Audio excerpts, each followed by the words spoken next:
What's going on, guys? I just made a video less than 10 minutes, less than 4 minutes ago on the WE Scar L open bolt in tan. Not that that really matters, but if you haven't seen that video, you should probably check it out after you watch this video, if you're watching this video. If you're interested in the Scar, it's a great gun, fun gun, great gas blowback rifle. I'll talk all about it in that video because that's what that video is for. So I realized that a lot of my videos end in me ranting about something or talking about something that's completely not related to the video, and I realized that a lot of people don't like that, especially when looking for reviews. I tend to give stories or opinions about other stuff, or ideas or whatever, and whether it's related to the product that I'm reviewing or not, I tend to not give a fuck. And I realize that people have been disliking my videos because of that, or disliking my videos because that's just what they do, because they're internet trolls and they got nothing better to do. They're just like, oh god, this guy made a video, he's voicing his opinion. Dislike, dislike. Let me make another account and dislike. Good for you. I'm spending my time enjoying what I do every day. And you're here trying to piss me off. You leave a nasty comment or dislike my video and you think I sit here crying on my bed? Nah. I go, oh well, somebody doesn't like what I do. And then I go play Xbox, or I go play Airsoft, or I go play baseball, or I do whatever the fuck I want. So, like I said, I realized that I rant a lot about just stuff, and I figured, why not just make a video of what comes to my mind? I just figured, why not just make a video of me talking about Airsoft? Talking about my ideas for Airsoft, talking about, where I've come from. Holy shit. Now that I think about it, I mean, I started my first gun, oh my god. In the comments below, if anybody's watching my stuff, I don't know if anybody still watches my videos. In the comments down there, or wherever they are, tell me what your first gun was. I'm really interested to hear, because some people, their first guns are really nice. Nowadays, your first gun could be a G&G combat machine, and that's pretty good for a first gun. Yeah, damn. You lucky son of a bitch. My first gun was a Spring AK-47 that I got from Sports Authority. I think I was in 6th grade when I got that, right at the end of 6th grade. Oh my god, I'd been hounding my parents, let me get an airsoft gun, let me get an airsoft gun, let me get an airsoft gun. And they're like, no. Come on, it's fine. I'm not gonna go out in public with this. I'm just gonna shoot cans in the backyard and potentially have people come over and put masks on and then go shoot each other with them. They were worried that, I was going to take it out into public or whatever. All parents worry, But I never did that, so I'm good. But I remember I bought .12s. I got one of the cans of ultrasonic .12s, red and clear, red clearish kind of .12s that you see at Sports Authority or Dick's Sporting Goods or Walmart. I bought a can of those, and it had these white, basic. They're just .2s, standard rounds for me now. .2s, duh. I normally shoot 2 3s and 2 5s. I'll use .2s in my saw just because volley of fire and they're cheap. But anyways, there's a tiny little bag of .2s in them, and I was like, I'll save these. I'll save these for when I'm completely out of ammo. And I bought one of the 10,000 round packs, and oh my god, this thing was so freaking inaccurate with .12s. It was just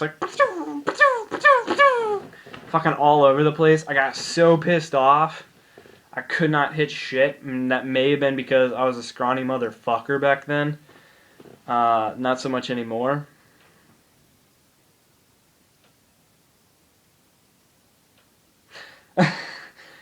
And the charging handle was so difficult to pull back. Oh my god! But I remember I ran out of like all the of the .12s, and I was like, oh wait, I've got those high density BBs left, and I put those into the gun. Oh my gosh! I was like, these things are the best. Like it shot straight. It was so nice. Oh man, that thing was so plasticky and cheap. I think I got it for like $50 at Sports Authority, and I thought it was just like the greatest thing in the world. Eventually, I got the Crossman. My second gun was the Crossman Stinger, like R34, whatever the fuck they call their guns. Basically, it was the M4, Spring M4 by Crossman. And I learned my lesson. I'm like, I'm gonna get these .2s and see, or like, I'm gonna get these high density BBs and see what happens. And this was like maybe a couple months after I got my AK. I got like a Dick's Sporting Goods gift card for my birthday, because my birthday's in the summer, and I got my AK in like the spring or something. And so I bought it, and I was like, oh man, this is so cool, because it was actually pretty modular. Like you could remove the buffer tube in stock. Like you just clip that off. And you can remove the carrying handle. I was like, what? But it came with like 2 mags, and I remember using that thing, and it was dead freaking on. It was spot on accurate. My brother and I, my friends and I, like one would have the AK, one would have the M4, and we just like go at it. And it was so bullshitty trench warfare. Basically, it was we both charge it. One would poke up, try to suppress the other one with a fucking spring gun. That person would drop down, the other person would get up, shoot, and it was just back and forth with that. I did eventually pick up like an AEP, like a little electric blowback pistol from a friend.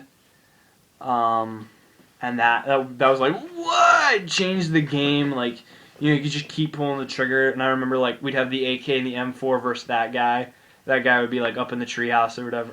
Oh man, holy shit, those were the days. Like, started from the bottom, now I'm fucking here. I've got a KWA Chris Vector, Classic Army M249 Saw, tricked out custom M4, fucking WE Scar, 1911 by SOCOM gear. Like, damn. Started from the bottom, now I'm here. Holy shit. Oh well. But yeah, no, I remember using this. Oh man, that was fun. That was fun.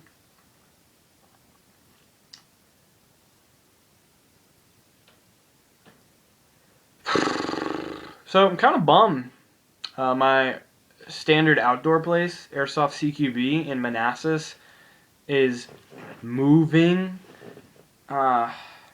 This really grinds my gears, quote Peter Griffin. They're like, yeah, we're closing, we're moving to a new location, we'll be opening late August. I'm like, okay, cool. Late August rolls around.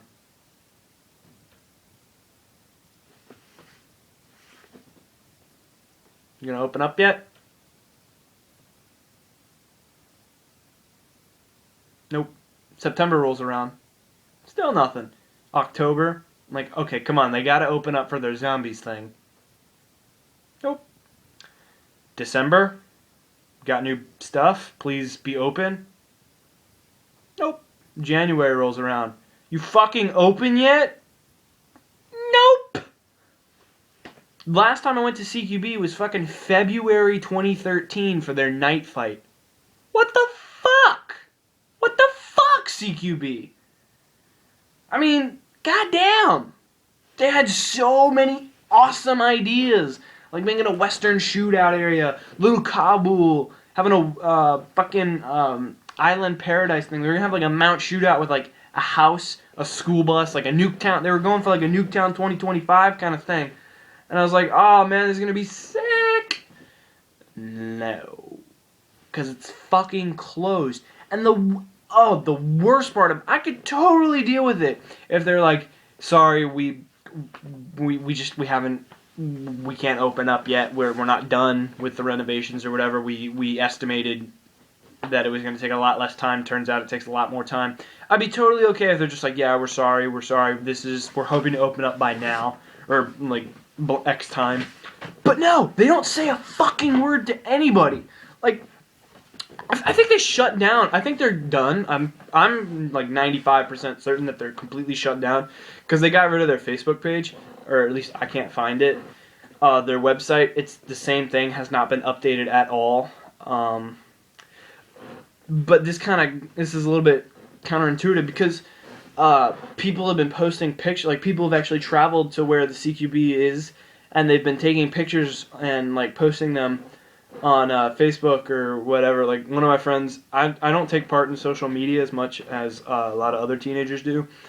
I don't do the Twitters, I don't do the Instagrams or the Snapchats or the fucking, I don't even know anymore. I barely ever go on Facebook, and that is to simply talk to people when I don't have my phone, or talk to people who don't have phones. And people have been posting pictures of CQB, and it's like, it's coming along. But CQB's not saying shit to anybody. So I'm really confused. Like, are they just like now training only? Like, are they only doing military training and law enforcement training? Or are they going to open up to the public? And when? Because CQB was like a 30-minute drive from where I am, and TAA is a 30-minute drive, so I had an indoor and an outdoor field very close by. Like, I'm really lucky that I have that. A lot of people have to travel like hours just to get to a field, and that in and of itself really got me to just get out and play as often as I could. Excuse me. Because TAA, I regularly go on Friday nights because I like the crowd just a little bit more. People who go on Friday night, it's usually, one, less crowded, and two, they're just like, they're a little more chilled, they're a little more relaxed, they're just here to have a fun night. A lot of rentals, unfortunately. Well, maybe not unfortunately, but there's just a lot of people renting stuff. And depending on who you get teamed up with, you can either wreck shit against the rentals or get completely spawn sweeped and fucked over if you're on their team. But I do like the Friday night crowd because, you know, it's way more laid back. Fewer polar stars, fewer like hardcore players who just like get way too into it. And there's a time and place for that. There really is. But the Friday night crowd is like I said, they're more laid back. They're more fun. They're just like, I was there the other, like, a couple weeks ago, or like a week or two ago, and there was just a group of guys started talking up to him. One's joined the Marines. That's what I'm doing. One's interested in Army engineering. I mean, you get to meet a lot of characters. And then on Saturday, there's like fucking 30 plus people, and they're just like all packed in like sardines out in the field, and you just like, there's no tactics to it. It's just like fucking rush and hope you smack into somebody. And last time I was there was actually like a group of guys who were like doing a bachelor party, and they were just like out here to have some fun. It was freaking awesome. I was kind of waiting for the stripper to walk in. That'd be hilarious. Like, people go on dates at TAA, like 21st century people, like, damn. Used to be dinner and a movie, now you're going to take your girlfriend to, like, go get shot by strangers. Fuck yeah. I love it. It's awesome. That's what I would do. Maybe. If she was down.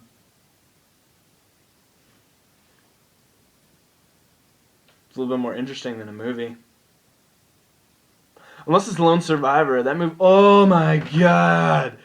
That movie's amazing! Freaking love that movie. I'm gonna go see it again, well, today. I'm actually gonna see it in like 12 hours. It's 2:46 right now in the morning.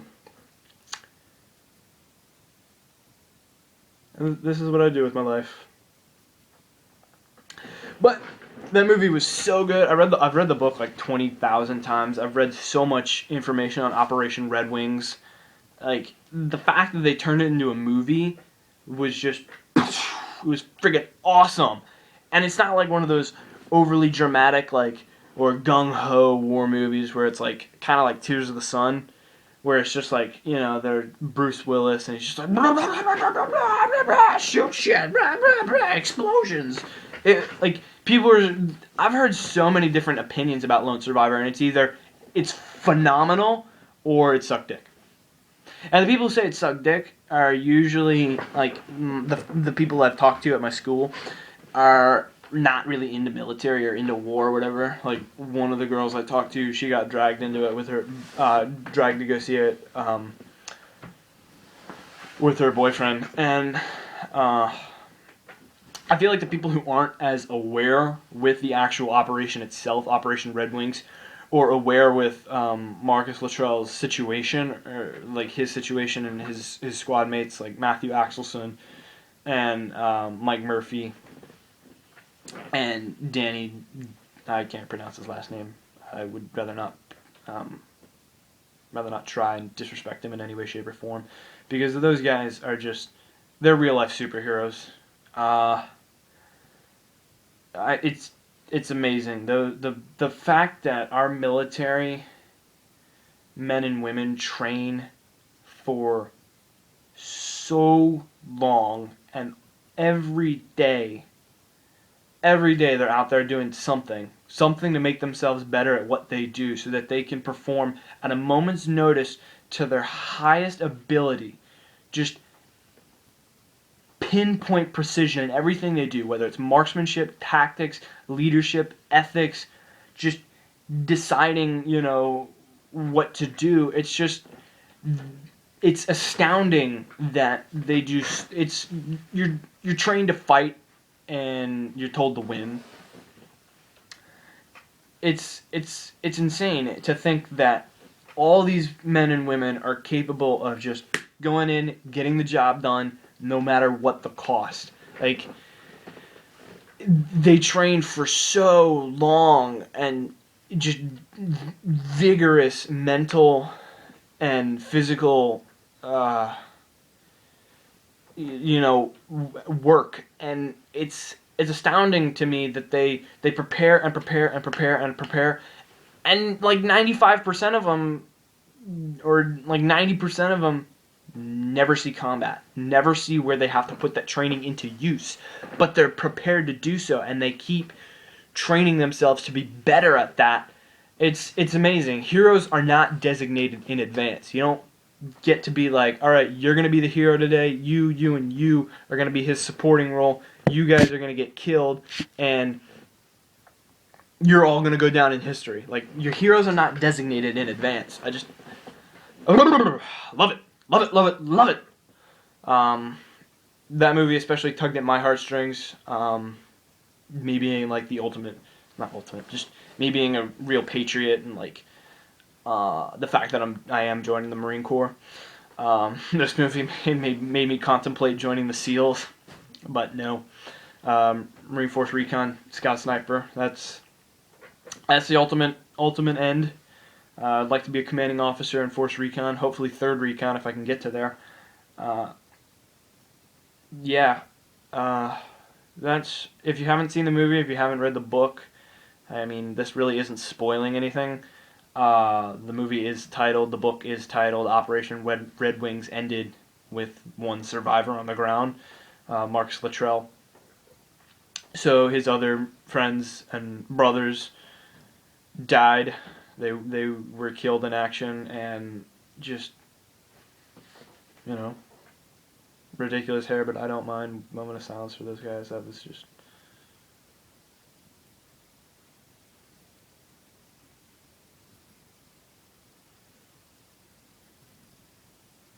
Those guys put everything on the line to help others. Whether it's a guy getting shot next to you, or person down there who's being oppressed by Taliban, or oppressed by anybody. Really. People are like, oh, it's a war for oil, it's a war for the politicians, like, they're just using their pawns to go and do their bidding, and... Nah. From what I've heard, when you're on the ground, You're getting shot at, bullets are flying past your face, people are dropping. Politics, all that shit goes right out the window. It's for the guy right there, the guy right there, and the guy right there. It's all for those guys. It's about getting them home safe. Getting them home to their wives or their husbands, their children, their grandchildren. It's about getting them home safe. And if it means you have to die, then that's what it means. It's about helping others. It's about being there for other people, giving, like, I would love to have I wait for my day where I get to make someone's life better. Whether it means losing my own, I could not care less. If I get to completely impact somebody's life in a positive way, I've lived a full life. If I can wake up, or if I can, if I do an act, and I wake up the next day and I go, I helped somebody in such an intense and fulfilling way, then kill me then. I'm good. That's all. That's what I live for. I wait for the day where I'm sitting at 7-Eleven or something, some guy comes in with a gun and I'm just smack him right in the back of the head, or just break his neck or whatever, or grab his gun or something, just not to step in and be the hero. It's not about getting recognition. It's not about having everybody bow down to me, or everybody look at me like, God, he's so great. Look what he did. That's fantastic. He's a hero. It's not about that. It's about being able to impact somebody's life for the better. It's about making a difference, whether in the world or in someone's life. The smallest thing you do, just the tiniest little act of kindness or act of generosity that you do, could drastically change someone's life for the better. Whether it's donating money to the Salvation Army when they're sitting out there dinging their bells during the holiday season, and you just drop a penny in there. That penny could save someone's life. That penny could save a little girl whose mother is this little girl. Her mother, that's the only thing that she has in the world.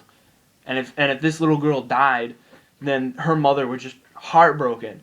That one penny could make such an impact on someone's life. And I get that I'm kind of being an idealist right now, but it's amazing to me that people are willing to go that step, to just be there for others, to lay down their life for others, whether they're strangers, acquaintances, colleagues, or just straight up brothers in arms, or sisters in arms now, which is fantastic.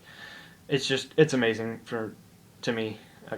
I can't even put it in words how just truly amazing that it is. But yeah. Well, aside from morality and ethics and duty and I guess reason for living, going back to Airsoft, going back to the thing that people check out this channel for. So as you may or may not have known, I did go to Revelations 4. Oh my God, that was fucking awesome! I still got the bottle caps that I didn't use. I went to Rev 4. It was amazing. It was the most fun I've ever had airsofting. Just Balahack made that experience wonderful. I did use this mask right there, and I did end up getting bounties put on my head. I think I had a 600 bottle cap bounty at one point. Excuse me. And to put it in perspective for people who didn't go, everybody started with 5. So, yeah, I did a few things that got me not so much liked. But I can live with that. I became known as the man in the blue mask, or the man in the iron mask. It was pretty friggin' cool. I'll get into all that kind of stuff with Rev when I do a debrief video with the guy with one of the other guys who went with me. There were 2 guys. One of my buddies. I don't know his call sign. I think in the previous video that we had all of us together, he was still the FNG. He was the fucking new guy. I'm pretty sure he's changed his call sign because that was just a little thing. We couldn't come up with anything better, so we're like, hey, just be the FNG. And then the other guy who went with me, he didn't actually give his call sign in that video, but he wears a buffalo hat when he plays, so he's the buffalo.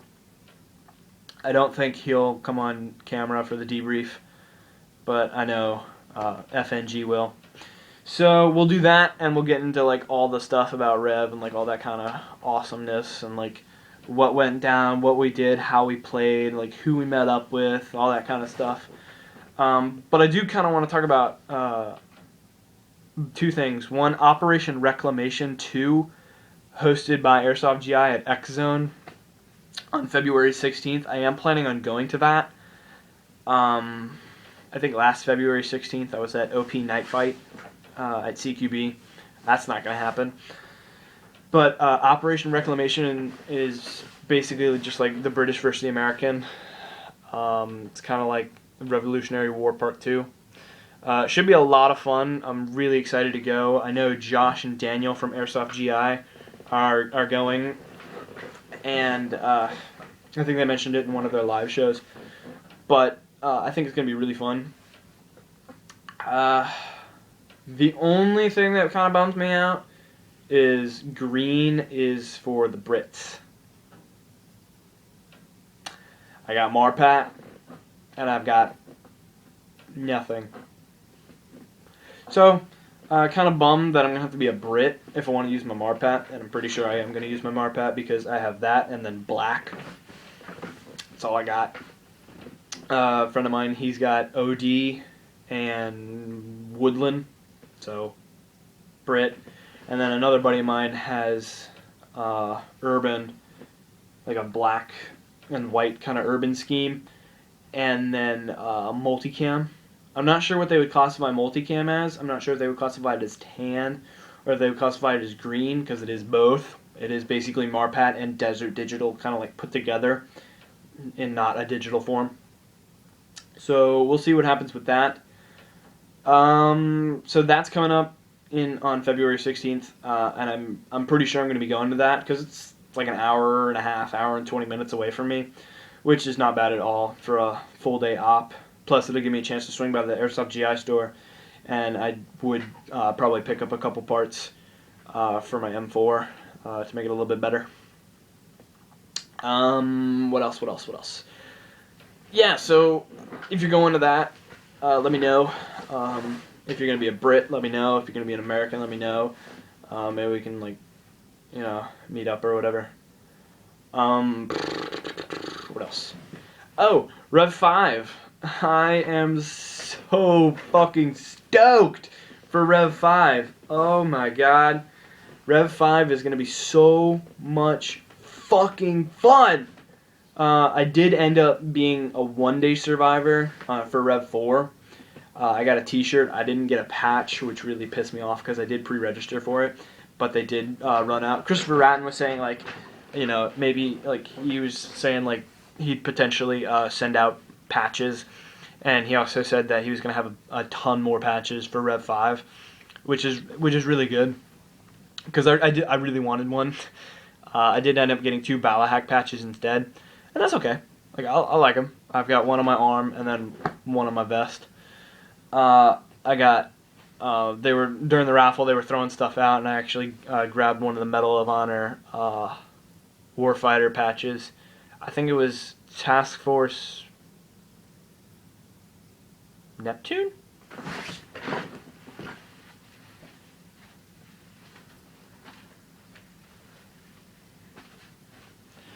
Yeah, it was TF Neptune, tan TF Neptune patch. I picked up one of those. Like, I grabbed one. They were throwing them around, and I caught one. Buddy of mine, FNG, or Sean, he actually won a black chest rig in the raffle. That was pretty cool. So we did the one-day survivor on Sunday the 15th. So actually, a couple days ago, so it's been a little over a month since Rev 4, and I'm counting down those 11 more. I'm so stoked for Rev 5, but we did the 1 day survivor because I actually had to take the ACT on the 14th, which was the first day of Rev 4, which kind of sucked. In the end, it kind of worked in our favor because it rained a shit ton on the 14th, so we missed that, which was good. Turns out I got really muddy and really nasty, and we would have slept on the field overnight, and it would have been miserable. So I'm pretty glad we went on the 15th. Or well, we went down the 14th after I took my ACT, stopped at GI, and then stayed at my grandma's house. That was cool. We went to GI, and I got to shoot the Chris Vector and MP7. I was kind of hoping they'd have a Tokyo Marui MP7, but they didn't. They only had the KWA. What else? Oh, so Rev 4. We showed up, and immediately when we walked onto the field, it was just mind-boggling how different it is compared to real, like just normal airsoft stuff. If you didn't get a chance to go to Rev 4 or any of the other Revelations games, go to Rev 5. If you're interested in going to Rev 5, I'm picking up group. I'm going to be building the group. And comment down below or message me or something or let me know that you're going to Rev 5 and you're looking for a group. Or if you've got a group and you want to mingle with another group, let me know. I'd definitely be down. I've got some great ideas for Rev 5 that I'm going to get into in just a second.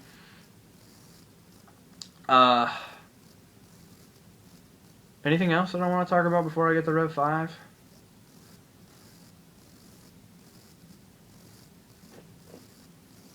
No, but I guess not. Oh, this is kind of airsoft related, but buddy of mine, or FNG, he and I both got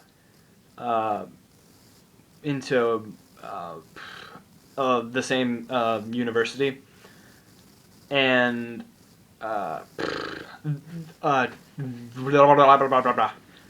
it's 3 or 4 in the morning. Let me be confused. We both got accepted in the same university, and Airsoft GI Tactical is about 50 minutes away from that school, and X Zone is about 3 minutes away from GI, and Tactical Response Unleashed is about 10 minutes from GI. So it's a really sick indoor field. If you're from the Midlothian area or the Chesterfield region, I would definitely go check out TRU, Tactical Response Unleashed. They do both airsoft and real steel stuff from what I've heard and read on their page. And then X Zone is also a fantastic outdoor field. I think they're like 20-something acres now. It's kind of like a mini Ballahack, and it's only about an hour and a half from my house, which is superb. But definitely check those out. We're going to be going there quite often when we're at school. Ballahack is about 3 hours away instead of like 6. So that we plan on going to Ballahack like maybe once a month or once a semester or once a quarter or like once every 2 months. So that'll be fun. Get to take all my airsoft stuff with me when I go to school. I just have to keep it on campus police property, which is kind of a bummer. It means I won't be able to like tech and work on it as much. But that's only freshman year, because freshman year we're required to stay in a dorm on campus. Fuck that. Sophomore, junior, and senior year, FNG and I were gonna put money together and we're gonna rent an apartment. We'll get a little place or a little condo. The Buffalo, or the guy with the red hair, Ginge Fro, no soul. He might be coming with us, so we might all be able to room together, have sick LAN parties, and all that kind of stuff. Normal people, normal college students have, normal parties. Not us. Not us. We play LAN parties. We play some Diablo 3, League of Legends. Fuck yeah. We're playing a lot of Xbox. Oh man, it's gonna be fun. So yeah, I'm still gonna be continuing playing Airsoft into college. A lot of people that I play with now are kind of starting to wean out of it and letting some of their stuff go because, when they get to school, they might not have as much time. I'm gonna make sure that I have time to do it because Airsoft is really not just a hobby. It's kind of a lifestyle. Like my day, whether I'm out in the field or not, my day, a lot of it has to do with Airsoft. Whether it's teching, working on guns, trading, buying, shooting, testing, cleaning, or just playing, or fuck, even just like fantasizing. Like I'll just go onto GI and just like scroll through all the stuff that I wish I could have.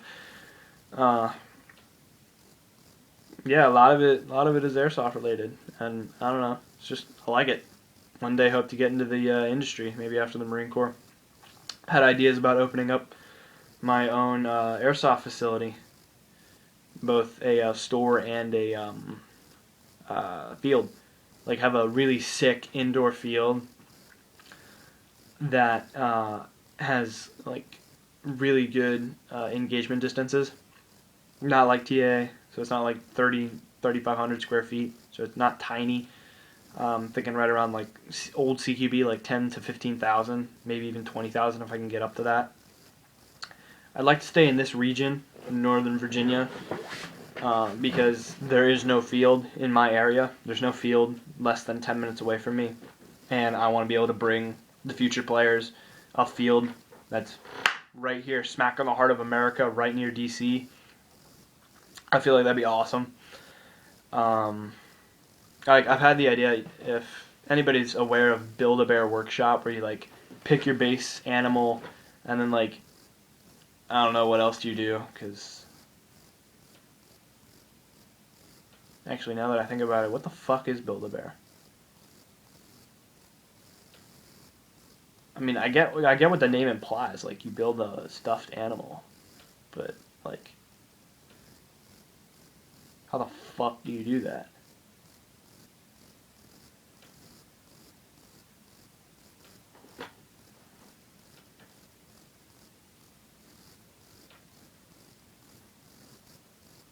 What the fuck? Whatever. I don't know how it relates to Build-A-Bear. Maybe it's just the name. But I want to come up with like Build a Gun Workshop, where you start with your base gun, like M4, AK, Masada, G36. Like you go, I want an M4, and then you go down the line. You pick your internals, like any kind of like custom internals that you want. And then you move on and you look at accessories. You look at all your accessory options, your red dots, your ACOGs, your aim points, your PEC boxes, your bipods, foregrips, stocks, rail systems, all that kind of stuff. You go down the line, you pick everything you want in your gun, and then build it right there for you. So that there's no... It's not like you buy a gun, then you buy a barrel, miracle barrel, and then you buy like upgraded gear set or upgraded piston or anything like that, and I just give it all to you and say good luck. I take it back, work on it, build it, make it beautiful, give it to you, and do it in the same day. You come in, you order a product, or you send one online or something like that, you order that product, I build it, or like I have hire people, because you gotta have employees who know what the fuck they're doing. Like Airsoft GI is doing it right. Airsofters, for Airsofters, by Airsofters. You gotta play the sport and understand what people want in order to give them like better products and better services and things like that. So you pick all your shit, put it all together, return the stock parts to you. Like you keep the stock parts, but I put all the upgraded parts in it, and you come in a couple hours later, or like an hour or so later, you pick up your gun, you pay your money dollars, boom, you take it to the range, you take it to the field, you go have a ball. I don't know, I just feel like that'd be a really, because my thing has always been, I don't want to have to spend $400 on a gun with upgrades, like, and then I have to put it all together. Like, you know, you pick an M4. Say you pick a KWA CQR Mod 1, and you don't like the handguard. So I take the handguard off, put it with all the other handguards, and now you got, say, $5 in store credit.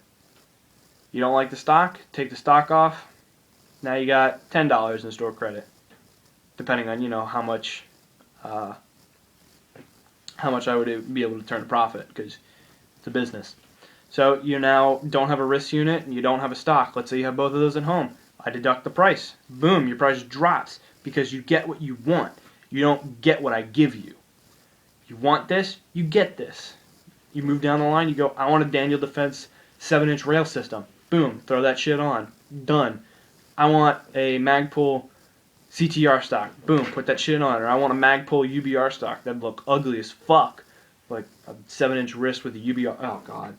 But let's say that's what you want. That's what you want. That's what you get. So I just feel like that'd be really sweet. You build a gun, you take it to the range, then you take it to the field. Plus, being able to just surround myself in something I love is, like, that's the dream. To be able to wake up in the morning and love what you do. But, of course, that'll be after the Marine Corps. God knows how long I'll be spending there. Who knows if I fucking get out, I might die, whatever. Might end up like, you know, the guys from Lone Survivor, Operation Red Wings. That is the dream, to end up like those guys. Now you might be thinking, oh, that's a little sadist, that's a little fucked up. But those guys, man, those guys, they honestly died the most honorable death. But I'm gonna get away from that. So anyways, back to Rev 5. God damn, this is a long ass video. If you've stuck around this long, you are one tough son of a bitch. Or daughter. I don't know if you're male or female.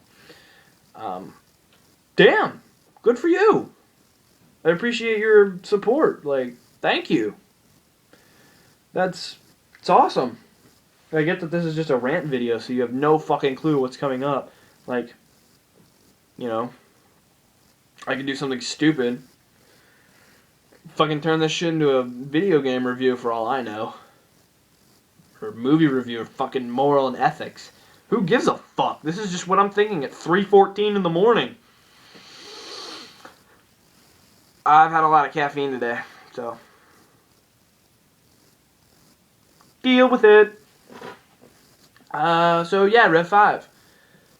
So I'm thinking for Rev 5 of doing like a steampunk kind of thing, like almost like a Fallout type, I guess, setup. I don't want to go like full Fallout because that's a little, I mean, to be honest, that's what everybody did. A lot of people were inspired by Fallout mainly because it's like a huge post-apocalyptic video game. And so I feel like, you know, if I did that, I'm just kind of jumping on the bandwagon. And I do like to be a little original. Nobody else there had that paladin mask. I bought that mask because it looked sick. Still does. I wake up in the middle of the night and I see that standing there and I shit my bed. But, so I like to be a little original. And I've got a few designs for a steampunk M4. I plan on building that in the near future, like within a week or two. It's a very simple build. The painting is going to be a bitch. It's going to take a while to paint properly and to get it done the way I want it done. So I'm not looking forward to doing that, but I am looking forward to building it and putting it on my gun and seeing how it all looks and all that kind of stuff. I do have all the parts to build my own M4, which is sweet. Like, I can build an M4 and then do whatever the hell I want with it, but still have my M4 that's like a, you know, standard military type M4. So I'm going to steampunk an M4 and then do like a trench coat type, or I might even do like a collared shirt with like a vest. Not that kind of vest, like a suit vest, and like do a little shoulder pad, like a leather shoulder pad or a leather satchel, and have my ammo there, and then do that as like a steampunk kind of theme. I think that would be pretty cool. I did kind of get a little bit inspired by both Bioshock and Dishonored. Gun wise, like the Dishonored guns have like they're very steampunk. That game is very steampunky. If you're into steampunk, or if you're into that type of art or whatever, I definitely recommend playing that game, Dishonored. It's a very fun game. It's a very stealthy game. I like stealth, but they've got pressure gauges and copper wire and like copper tubing and pipes and HPA tanks and wheels and gears like on the externals and like magnifying glasses and stuff like that. Brass coloration, copper coloration, a little bit of silver here and there. It's very, very cool. I got inspired by Dishonored and Bioshock, and a little bit of Fallout to make some of the gun, like the M4 that I'm going to make. Now, I'm also contemplating doing a Matrix Lee Enfield and steampunking that. It would not be a permanent steampunk. It would be something that I can easily add on and take off. The M4 steampunk would be a permanent, so I'd have a permanently steampunked M4. Or at least the receiver would stay painted that sort of like brassy, metallic, coppery kind of color. I do have a system where I could actually change the stock and change the front end, the entire front assembly, back to a standard military M4. Because I do have other ideas for an M4. I want to like potentially turn one into a gun from Star Wars. I think that would be really cool. Yeah, I just think that'd be fun to have. So I think I'm either gonna steampunk Lee Enfield and an M4, or I'm just gonna do the M4. I already know I'm gonna steampunk the M4. The Lee Enfield is still kind of up for grabs. I need to find the funding for that, and I mean, I have my ways to fund stuff. I just don't have anything right now.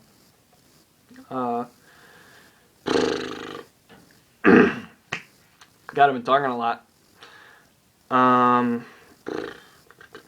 So for Rev 5, was kind of contemplating like changing my style up a bit, or finding a group, or like doing something a little more team oriented.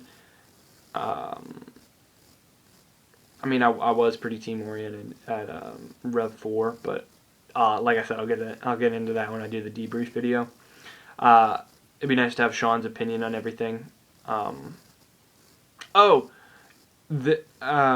My call sign has changed so much. It was preacher at one point, because I was always the talker. I would always try to talk people down.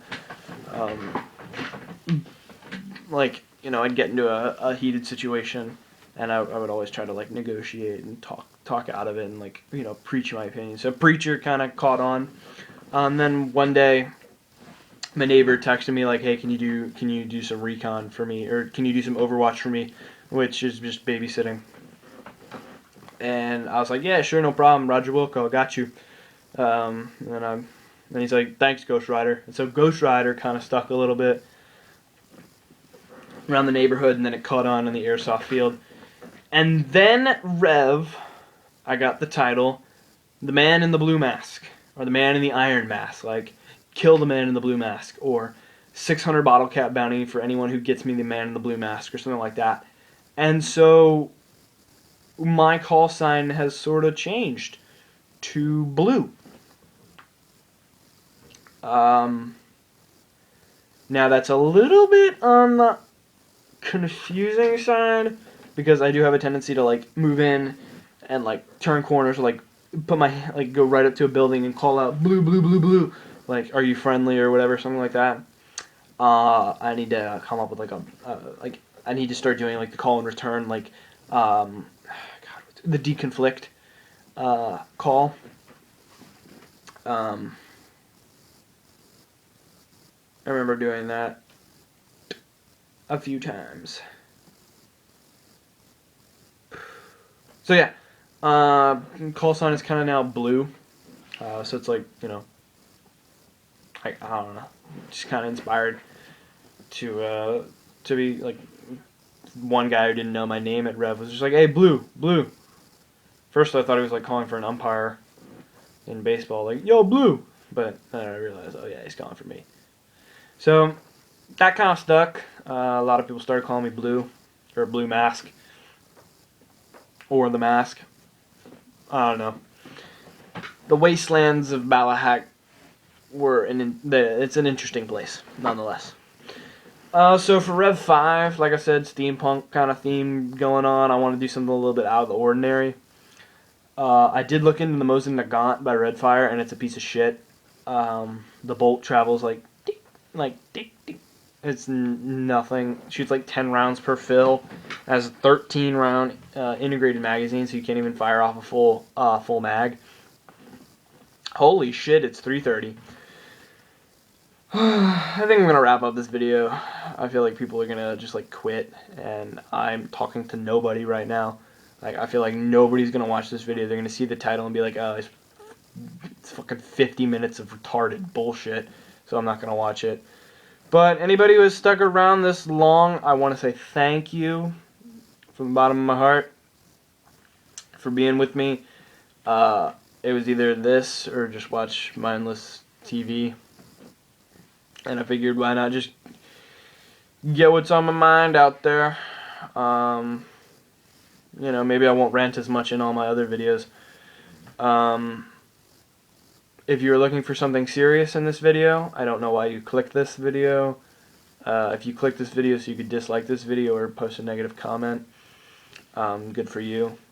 That offends me so much. If you clicked this video because you wanted to hear my opinions, or you just wanted to have a little company while you're doing your homework or whatever, cool. I know the feeling. Yeah, so this has been my Judgment Company kind of just talk session. Kind of wish this was live so that I could like communicate with other people. Kind of wish I had like multiple people here to like spark up a conversation or whatever. Maybe that's what we'll start doing. Ooh! Never mind. This isn't the end. Lol, JK. I have come up with a few new ideas for series with Judgment Company. I have done in the past, I've done like a sand table where I talk tactics, and I only had 2 episodes now that I think about it. I might spark that back up again. I talked about defending an AO and attacking an AO. I do want to start. I've done reviews, and I think I'm gonna start doing I'm gonna start doing some shooting tests and stuff like that, so that people can get a better idea of the products or the stuff that I review. I also want to get into doing tech videos and problem solving videos and things like that, and like and whatnot. Like, so then, because I know when I started teching, it was, oh god, it was a long time ago. I opened up my Javelin M4. That was back when my M4 was still internally it was still a Javelin. Now it's not. Internally, it's kind of like a Matrix. It's basically a Matrix M4. But I think I'm going to start doing tech videos on both gas and AEGs, because I know that when I started doing tech, I had to watch countless videos to get, you know, a good feel for what I was doing. And I think it'd be fun to do tech videos. I also want to make make videos on my M4, like updates on my M4 and like ideas that I have for my M4 and like and whatnot, because the M4 is just such a customizable weapon system. Like, there's so much you can do with it. I'm making a DMR build. I'm making a tiny little itty bitty CQB thing, kind of inspired by the Daniel Defense gun. The Daniel Defense M4. Yes, Daniel Defense M4. I am talking about the company that makes rails. They do have a gun called the Daniel Defense M4, the Daniel Defense gun. If you played Call of Duty Ghosts, you would call it the Honey Badger.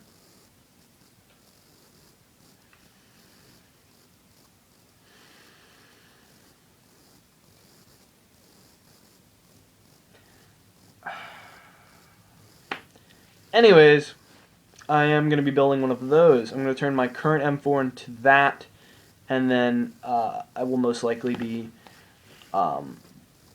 investing in either a VFC M4, Echo 1 M4, or a KWA M4. I think I'm going to get the KWA KM4 because as a graduation present, my mom is actually taking me to Airsoft GI to what's it called? Spend some money.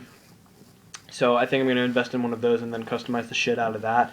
Have a DMR platform for it. And then I'll have my close quarters, and then I'll also have field. So I'll have field DMR.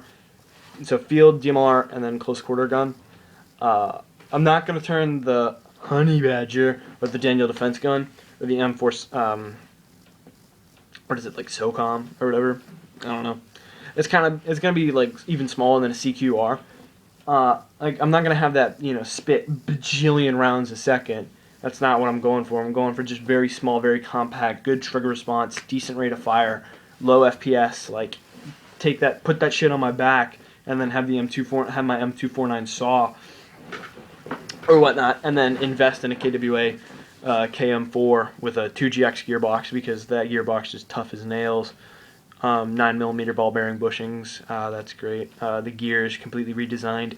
They're very lightweight, so there's not a whole lot of inertia that it has to overcome when you pull the trigger. All around, just a great gun. I'm also looking into the Echo 1 Platinum. I need to get my hands on both of those before I pull the trigger on anything. And then I'm going to be building a upper receiver mod with a Miracle Barrel, very long, like 510 millimeter Miracle Barrel. I'll have a suppressor long. I'll have the rail system that I have now, the 12-inch free float by amp rail system. I'll have that on there, and then I'll have a suppressor, longer inner barrel, scope, probably like a 2 to 4 times zoom scope with maybe a red dot offset or maybe on top of the scope. Probably with AFG, so bipod AFG suppressor, all that sexy stuff for like a sweet DMR type thing. And I won't rely on, a heavy power spring in order to really push the rounds down range. I'll rely on compression, and then the fact that compression will push so much air into that long inner barrel that will increase the FPS. So I can still just swap the upper receiver shell piece and not have to actually like take out, the piston, or not piston, but the spring, and then change gears to the proper ratio gears. So I'll overcome that. In my previous video, I talked about a piston that you can actually just stick a tool down and change the amount of ports that are open, and change the FPS from like 430 to 230 or 210 or whatever. So I might invest in one of those and put that into my KWA or Echo 1 Platinum, whichever one I decide to get, or maybe even a VFC gun. So I haven't decided yet. The Echo 1 Platinum is OEM'd by VFC, as I recall. So yeah. Maybe I'll make a video of my shopping spree when I go to Airsoft GI at the beginning of second semester. It's like a graduation and acceptance present. So that'll be fun. Have a good chunk of cash to spend. Gonna be getting a lot of cool stuff, a lot of new stuff. So yeah. Yeah, I can't really think of anything else I don't want to talk about. If you guys have any questions for me, put them down there. If you got any comments, put them where the comments are supposed to go. If you want to talk rev, if you want to do anything like that, start saying stuff. Got any recommendations or anything that you're looking for that I could potentially do? Let me know. Tech videos. If you got a problem with the gun, I'm fairly tech savvy, so I could probably help you out. If you just want to talk airsoft like I'm doing right now, or just talk anything for all I care, yeah, love to do that. I'm also thinking about starting up a gaming channel, but I don't know. See what happens. Yeah, that's about it. Thanks for sticking around. If you haven't, if you exit out of my video, if you dislike this video, if you left a nasty ass comment, I just got the better of you. Oh well, I beat you. You lost. If you're gonna leave me a thumbs up, if you're gonna leave me a nice little comment or an actual comment about something, you're the best.